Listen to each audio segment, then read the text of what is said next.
Assalamualaikum warahmatullahi wabarakatuh. Perkenalkan, nama saya Raditya Kemal Eman Santoso dengan nomor NPM 33342504145 dari kelas pengantar manajemen industri kelas B. Pertama-tama saya ucapkan terima kasih kepada Bapak Nur Hasan Asidik. Di sini saya akan mempresentasikan tugas UTS saya, yaitu yang pertama adalah konsep analisa 5 kekuatan Porter. Yang kedua ada analisis manajemen strategi sebuah perusahaan berdasarkan 5 kekuatan Porter dan faktor lain. Yang ketiga, analisis perbandingan tentang laporan keuangan dua perusahaan, yaitu laporan laba rugi dan laporan keuangan neraca. Yang pertama-tama, di sini saya akan menjelaskan konsep analisa 5 kekuatan Porter. Konsep analisis 5 kekuatan Porter adalah sebuah kerangka analisis strategi bisnis yang dikembangkan oleh Michael E. Porter pada tahun 1979. Tujuannya adalah untuk memahami tingkat persaingan dalam suatu industri dan menentukan daya tarik serta potensi keuntungan dari industri tersebut. Analisis ini membantu perusahaan mengenali posisi kompetitifnya, sehingga bisa merancang strategi yang tepat untuk memperkuat keunggulan bersaing.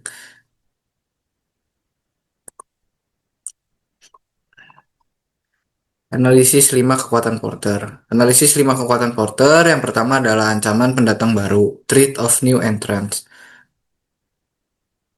Menggambarkan seberapa mudah atau sulit bagi perusahaan baru untuk masuk ke industri tersebut. Jika hambatan masuk rendah, yaitu modal kecil, regulasi longgar, teknologi mudah diakses, maka ancamannya tinggi. Contoh hambatan masuk ada skala ekonomi besar, kebutuhan modal tinggi, loyalitas pelanggan, atau peraturan pemerintah. Strategi perusahaan untuk menanggulangi hal tersebut yaitu menciptakan diferensi produk, membangun cipta merek kuat, dan menekan biaya agar sulit ditiru. Yang kedua adalah kekuatan pemasok, bargaining power of suppliers, menunjukkan seberapa besar pemasok bisa mempengaruhi harga atau ketersediaan bahan baku. Jika pemasok sedikit dan produk mereka penting, kekuatannya tinggi. Jika perusahaan bisa berpindah ke pemasok lain dengan mudah, kekuatan pemasok rendah. Strategi perusahaan untuk menanggapi hal tersebut yaitu mencari alternatif pemasok, membuat kontrak jangka panjang, atau melakukan integrasi ke belakang, yaitu memproduksi bahan sendiri. Yang ketiga ada kekuatan pembeli, bargaining power of buyers, menggambarkan sejauh mana konsumen dapat menekankan harga atau menuntut kualitas lebih tinggi. Kekuatan pembeli tinggi jika produk mudah diganti, jumlah pembeli sedikit tapi pembelian dalam jumlah besar, atau informasi harga sangat terbuka.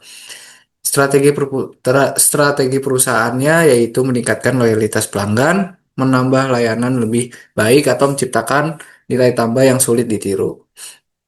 Ancaman produk atau substitusi pengganti, threat of substitusi, menunjukkan seberapa besar produk lain dapat menggantikan fungsi produk yang ditawarkan perusahaan. Ancaman tinggi jika produk mengganti memiliki kualitas serupa dengan harga jauh lebih murah dan atau lebih praktis. Strategi perusahaannya yaitu terus berinovasi, meningkatkan kualitas, atau menambah fitur unik yang tidak dimiliki produk substitusi. Yang terakhir yaitu adalah persaingan antar pesaing yang ada, yaitu menunjukkan tingkat intensitas kompetisi di dalam industri. Persaingan tinggi jika jumlah pesaing banyak, pertumbuhan pasar lambat, atau produk antar perusahaan hampir sama. Strategi perusahaan yang diterapkan membedakan produk, meningkatkan efisiensi biaya, atau memperluas pasar. Kesimpulan dari kelima kekuatan Porter tersebut yaitu membantu memahami struktur industri dan posisi saingan. Yang kedua, menentukan strategi bisnis yang tepat, cost leadership, differentiation, atau fokus. Yang ketiga, yaitu membantu mengidentifikasi peluang dan ancaman dari lingkungan eksternal.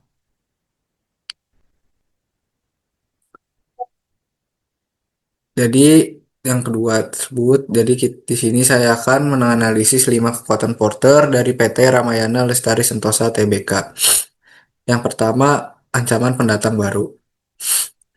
Industri retail di Indonesia cukup terbuka dan pemain baru bisa masuk dengan relatif mudah, terutama lewat e-commerce. Di mana-mana sekarang udah ada Shopee, Tokopedia, TikTok Shop. Namun untuk membangun toko fisik besar seperti Ramayana dibutuhkan modal besar, lokasi strategis, dan jaringan distribusi luas. Faktor penghambat masuknya yaitu biaya sewa atau pembelian lahan toko yang tinggi, diperlukan reputasi dan kepercayaan konsumen yang sudah dibangun lama. Skala ekonomi Ramayana yang besar membuat harga jualnya sulit disaingi pendatang. Kesimpulannya, ancaman pendatang baru sedang terutama dari sektor retail online, bukan dari toko fisik. Yang kedua, kekuatan pemasok, rendah hingga sedang. Penjelasannya, Ramayana memiliki banyak pemasok lokal dan internasional, terutama produsen pakaian sepatu dan kebutuhan rumah tangga. Karena jumlah pemasok banyak dan barang sejenis mudah didapat, kekuatan tawar pemasok relatif rendah. Namun, jika pemasok tertentu memiliki merek kuat atau kualitas unik, kekuatannya bisa meningkat. Strategi Ramayana yang dilakukan yaitu menjaga hubungan jangka panjang dengan pemasok, memiliki produk house brand, yaitu merek sendiri untuk mengurangi ketergantungan. Kesimpulannya, kekuatan pemasok rendah sampai sedang, karena Ramayana memiliki banyak pilihan sumber barang. Yang ketiga, kekuatan pembeli, bargaining power of buyers. Penjelasannya, pembeli di industri retail sangat sensitif terhadap harga, kualitas, dan tren mode. Konsumen bisa dengan mudah beralih ke pesaing seperti Matahari, Transmart, atau berbelanja online. Kondisi yang memperkuat pembeli biasanya banyak pilihan alternatif toko dan platform online seperti TikTok, Shopee, dan lain sebagainya. Konsumen bisa membandingkan harga dengan mudah. Strategi Ramayana yang dilakukan yaitu mengadakan diskon besar, program loyalty, dan promo musiman. Menyesuaikan produk dengan segmen menengah ke bawah yang menjadi target utama. Simpulannya, kekuatan pembeli tinggi sehingga Ramayana harus terus memberikan harga kompetitif dan pelayanan yang menarik. Yang keempat, ancaman produk pengganti, threat of substitutes. Produk yang dijual Ramayana, pakaian, kebutuhan rumah tangga, dan lain sebagainya memiliki banyak pengganti di pasar baik dari retail modern lain seperti Matahari, Hypermart, Indomaret, maupun retail online Shopee, Lazada, maupun Tokopedia. Faktor penghambat ancaman, pertumbuhan pasar e-commerce dengan harga yang lebih murah dan promo yang menarik. Tren belanja online yang meningkatkan pasca pandemi. Strategi Ramayana yang dilakukan mengembangkan platform digital dan memperluas kehadiran di marketplace, menawarkan pengalaman belanja langsung, offline experience yang nyaman. Kesimpulan yang dapat diambil yaitu ancaman produk pengganti tinggi, terutama dari platform online. Yang terakhir atau yang kelima, persaingan antar pesaing yang ada. Rivalry among existing competitor sangat tinggi. Industri retail sangat kompetitif. Ramayana bersaing dengan Matahari, Transmart, Hypermart, Mitra 10, serta toko-toko offline yang lain. Faktor yang memperkuat persaingan yaitu produk yang mirip seperti fast fashion, kebutuhan sehari-hari. Pertumbuhan pasar retail yang melambat, perang harga dan promosi yang agresif. Strategi Ramayana yang dilakukan yaitu fokus pada segmen kelas menengah ke bawah yang masih luas di Indonesia, meningkatkan efisiensi operasional dan meningkatkan citra merek tradisional dan terjangkau. Kesimpulannya, persaingan sangat ketat, baik dari pemain lama maupun dari e-commerce baru.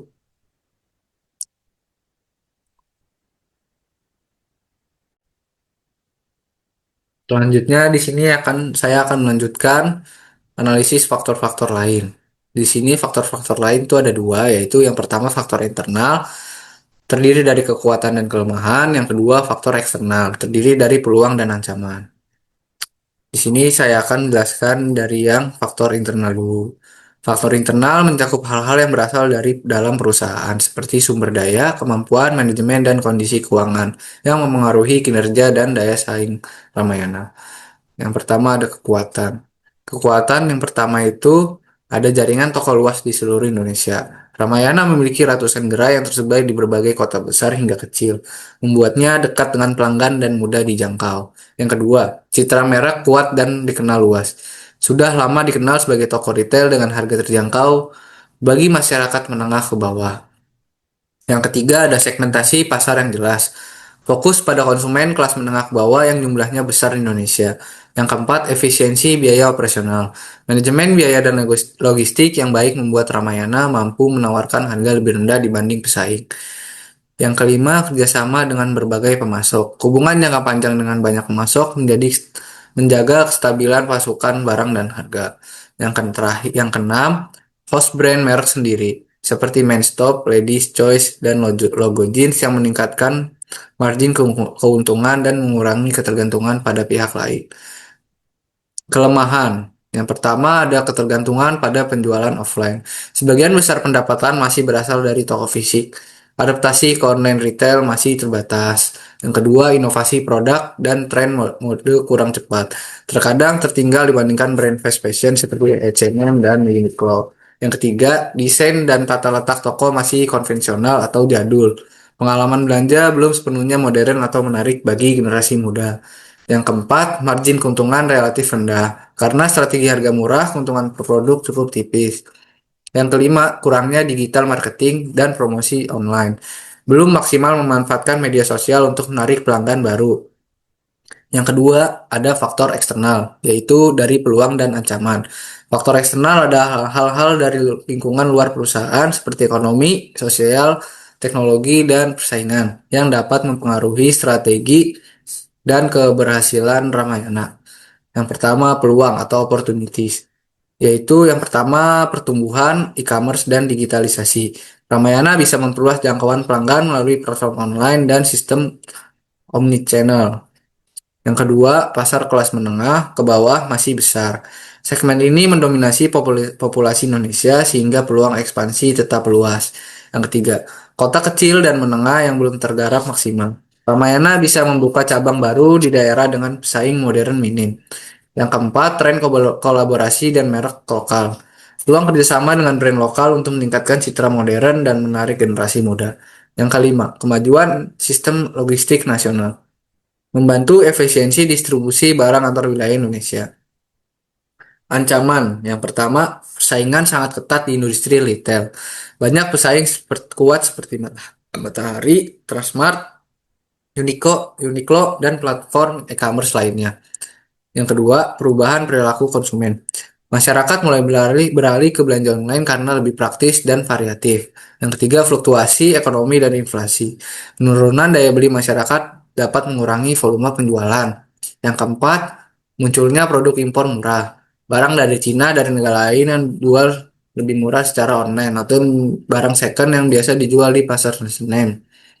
Yang kelima, tren mode berubah cepat, yaitu perlu inovasi cepat agar tidak ketinggalan tren fashion anak muda. Simpulan strategis yang dapat diambil yaitu strategi utama Ramayana yang dilakukan menguatkan digitalisasi online dan offline. Fokus pada efisiensi biaya dan harga kompetitif. Yang ketiga, memperbarui konsep toko agar lebih modern dan nyaman. Yang keempat, menjalin kolaborasi dengan brand lokal agar menarik pasar pemuda. Dengan memanfaatkan peluang dan memperbaiki kelemahan internal, Ramayana bisa tetap bertahan dan bahkan tumbuh di tengah perubahan industri retail yang cepat.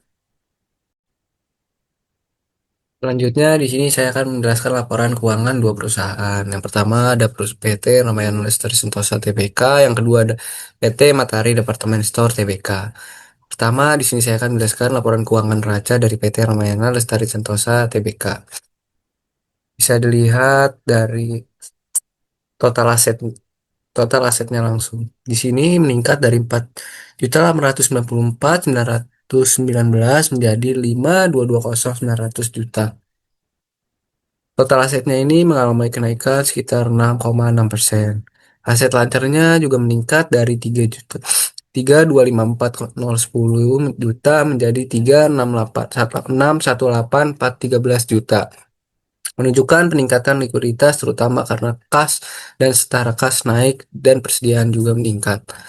Aset tidak lancarnya di sini menurun dari 1640.909 menjadi 1602.487 juta, mengindikasikan tidak ada ekspansi besar dalam aset tetap. Lanjut ke liabilitasnya. Oh, ini. Total liabilitasnya meningkat juga dari 1317460 juta menjadi 1555352 juta. Naik sekitar 18,1%. Peningkatan ini terutama berasal dari utang usaha dan utang pajak yang menandakan peningkatan aktivitas operasional. Total liabilitas jangka pendeknya juga naik. Di sini jangka panjangnya menurun. Ekuitas. Total ekuitas naik di sini dari 3.577.459 menjadi 3.664.548 juta. Kenaikan terutama berasal dari laba ditahan yang meningkat, mencerminkan profitabilitas yang masih terjaga.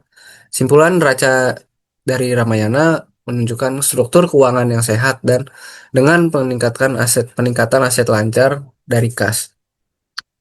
Perusahaan lebih liquid dan solvable serta memiliki pertumbuhan ekuitas yang positif meskipun liabilitas jangka pendek yang meningkat.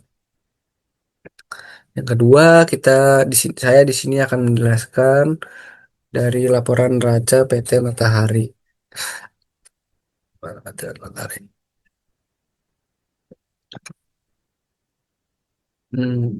Boleh.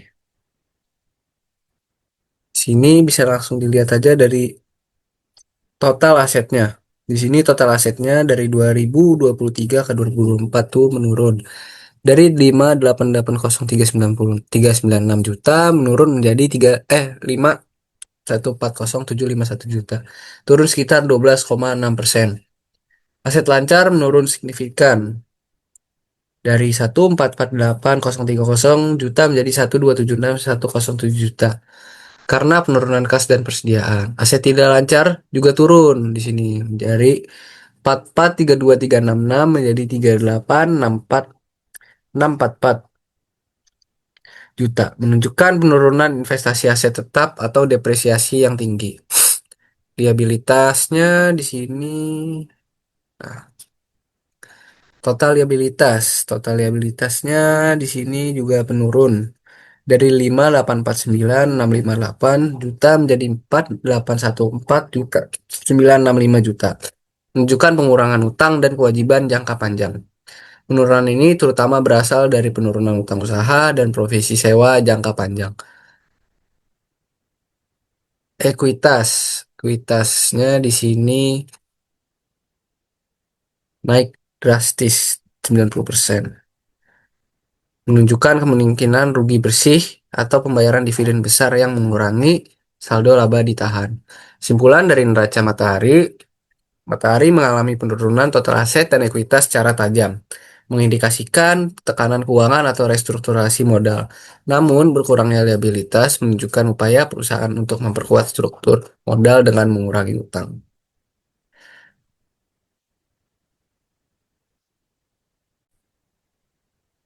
Selanjutnya, di sini saya akan menjelaskan laporan laba rugi dan penghasilan komprehensif lain dari PT Ramayana Lestari Sentosa dan PT Matahari Departemen Store Tbk. Yang pertama dari PT Ramayana Lestari Sentosa dulu. Di sini ada data dari 2023 dan 2024 bulan Maret atau kuartal 1.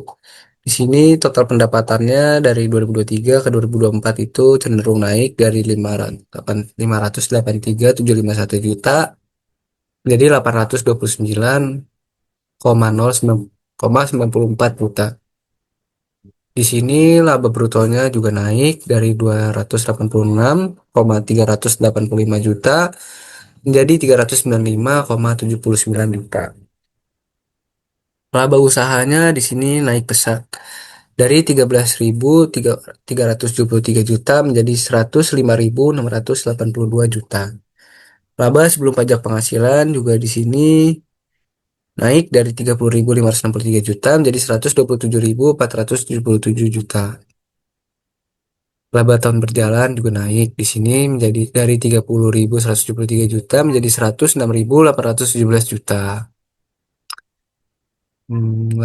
Total laba komprehensif tahun berjalannya di sini naik sangat tinggi dari 28.773 menjadi 106.698 juta. Laba per sahamnya juga di sini naik dari 4,89 menjadi 17,94 rupiah. Dapat disimpulkan dari laporan laba rugi dari PT Ramayana ini, kinerja keuangan meningkat tajam dibandingkan periode yang sama tahun sebelumnya. Pendapatan dan laba melonjak akibat peningkatan penjualan serta efisiensi pengeluaran operasional. Beban keuangan menurun membantu memperkuat laba bersih, menunjukkan pemulihan dan pertumbuhan kuat di awal tahun 2024. Yang kedua, di sini saya akan menjelaskan laporan laba rugi dari PT Matahari.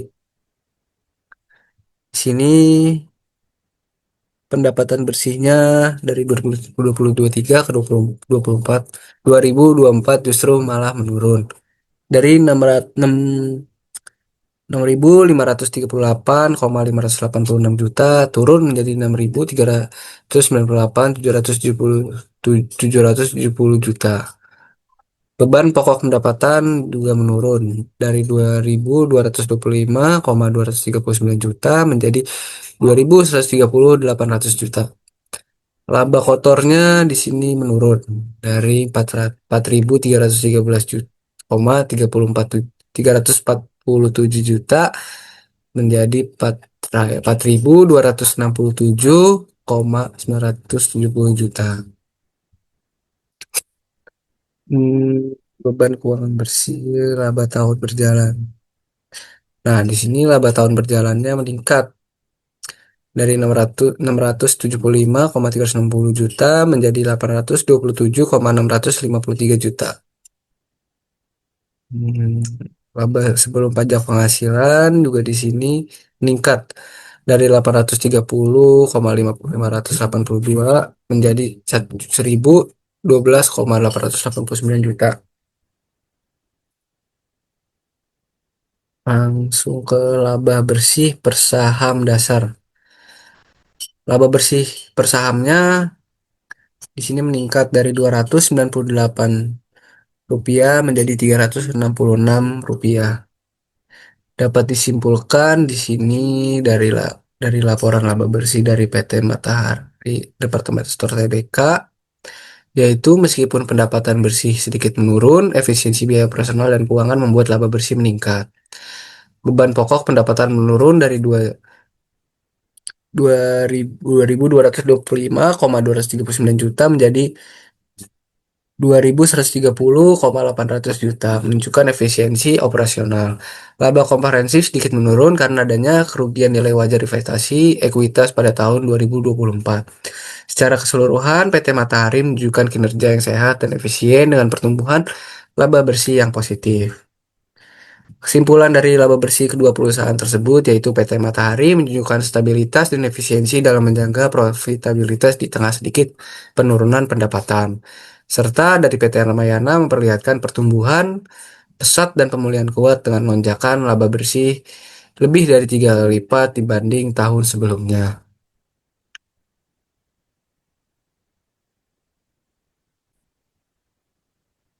Sekian dari presentasi dari saya, kurang lebihnya mohon dimaafkan. Bila taufik wal hidayah. Assalamualaikum warahmatullahi wabarakatuh.